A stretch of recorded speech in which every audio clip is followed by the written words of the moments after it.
Ya, Assalamualaikum warahmatullahi wabarakatuh. Perkenalkan, nama saya Miftahul Babilasari dari akuntansi D 2019.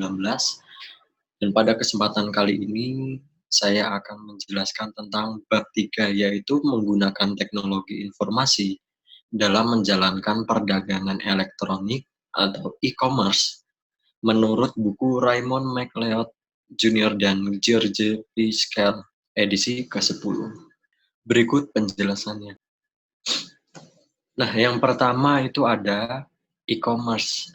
Dengan menyebut e-commerce sendiri, kalian harus tahu bahwa e-commerce atau perdagangan elektronik merupakan penggunaan jaringan komunikasi dari tiap komputer untuk melakukan proses bisnis.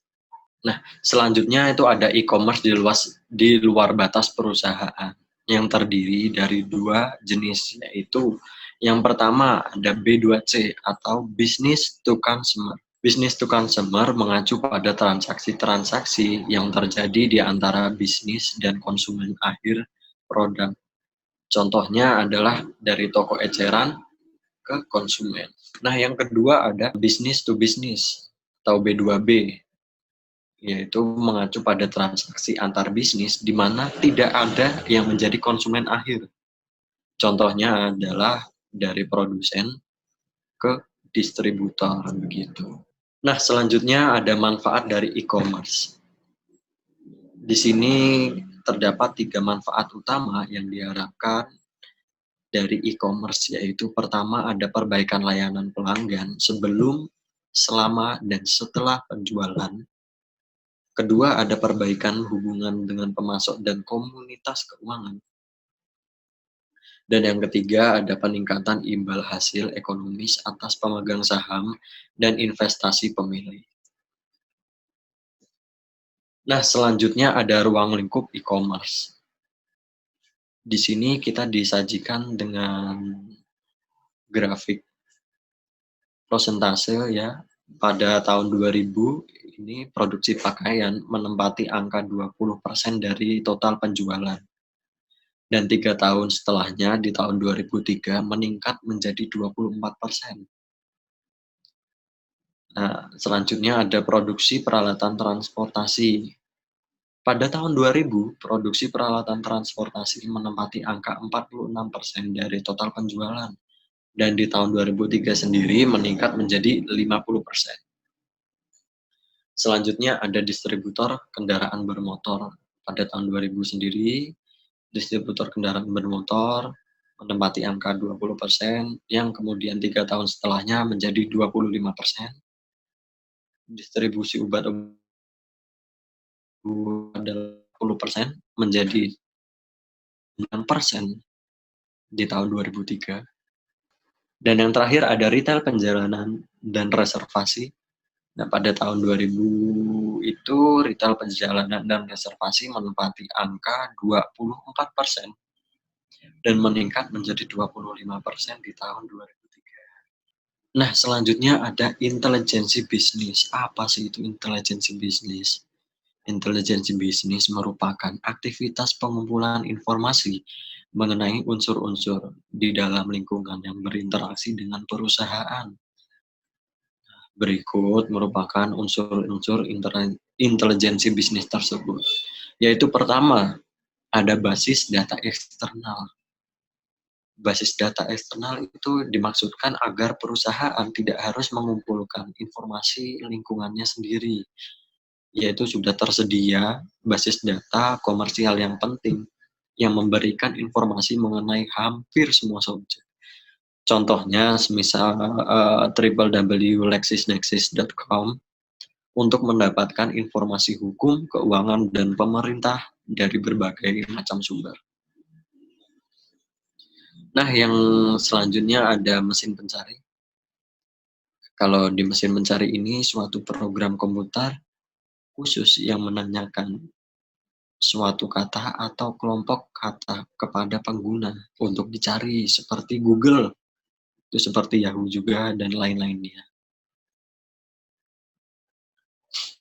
Nah, selanjutnya ada e-commerce dan sistem interorganisasi. Strategi tersebut adalah strategi di mana unsur-unsur yang ada dikaitkan dengan transmisi data elektronik.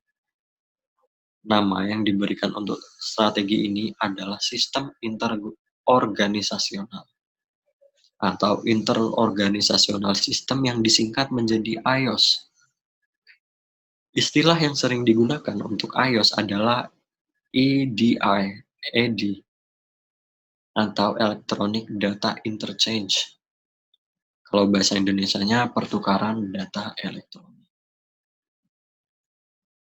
Nah, apa sih itu manfaat dari iOS sendiri?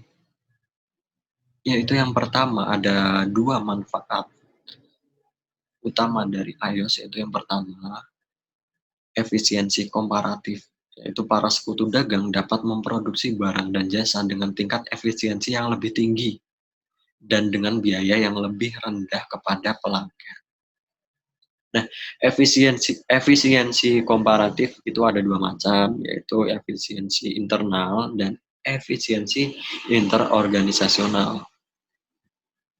Nah, yang kedua itu ada kekuatan penawaran atau bargaining power.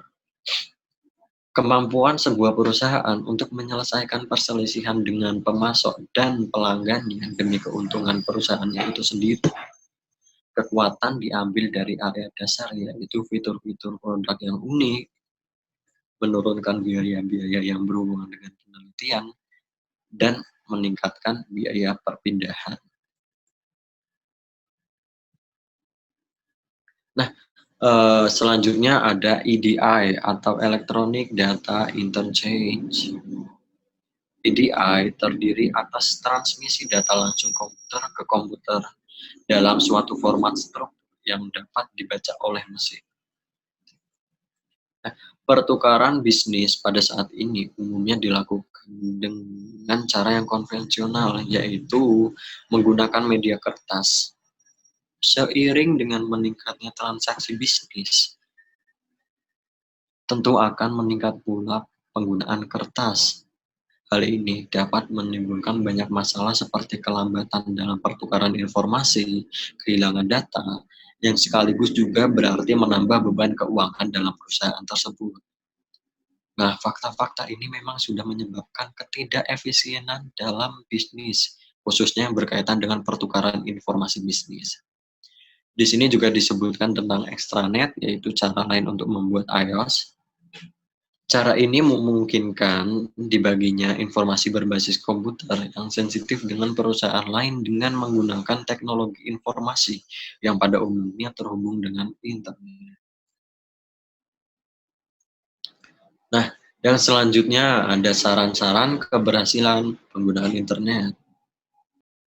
Nah, pastikan situs web Anda kuat, itu yang pertama. Dan selanjutnya, pastikan web browser dan struktur basis data Anda fleksibel maupun intuitif. Yang ketiga, menekankan isi. Selanjutnya, sering diperbarui atau diupdate setiap kali. Dan selanjutnya ada melihat di luar pelanggan.